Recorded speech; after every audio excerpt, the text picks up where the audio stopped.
Okay, this first presentation is going to be on regarding this class and how I'm going to be evaluating your grade. The projects that I'll be giving you will have deadlines, just like you'll experience in the real world. When you have a job, your employer will have expectations for when you should have a project completed. In the real world, this expectation is not arbitrary, but is based on time and monetary rewards.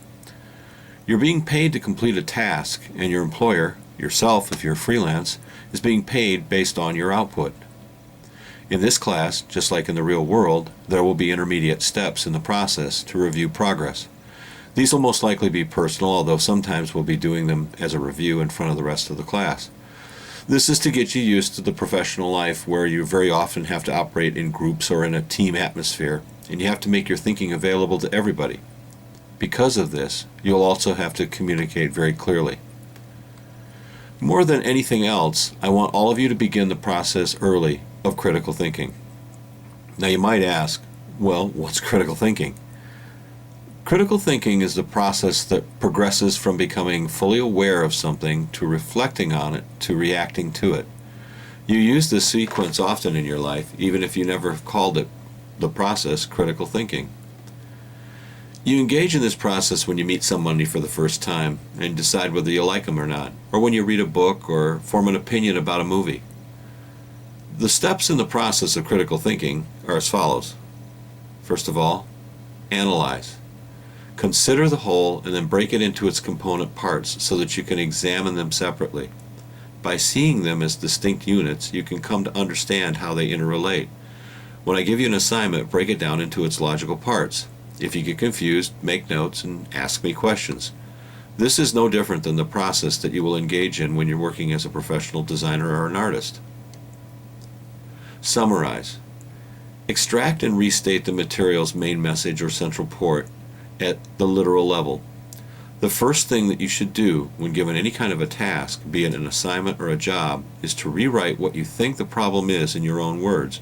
Then either ask the instructor, in this case me, the client or the boss, what they think of what you now understand the problem to be.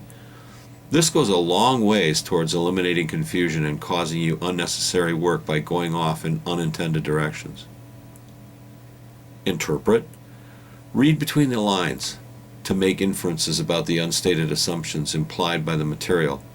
Also evaluate the material for its underlying currents as conveyed by tone, slant, and clarity of distinctions between fact and opinion. Always remember that there are more than one way to skin a cat, so to speak. Don't ever simply hand back to a client or a boss exactly what they said that they wanted, unless of course they ask for that. Begin by seeing how close your concept of the problem comes to the way that the problem was stated. Synthesize. Pull together what you have summarized, analyzed, and interpreted to connect it to what you already know. This is your prior knowledge, or what you're currently learning. Find links that help you grasp the new material to create a new whole, one that reflects your ability to see and explain relationship among ideas. Again, don't simply do the minimum expected. Put something of yourself into it. This is where creativity comes in, and if you're going to be a successful artist or designer, you'll need to be creative. And finally, assess critically. Judge the quality of the material on its own and as it holds up to your synthesis of it with related material. Try to find everything that you can that is out there and compare what you are doing to the task at hand. You will undoubtedly find similar things already created. In this case, try to exceed what's already been done. This process is not rigid. Expect sometimes to combine these steps, reverse their order, and return to parts of the process that need further clarity. Above all, remember to make this distinction. Synthesis is making connections, assessment is making judgment. Now these are the things that we're going to be doing in this class, and these are the things that I'm going to be asking you to continually return to.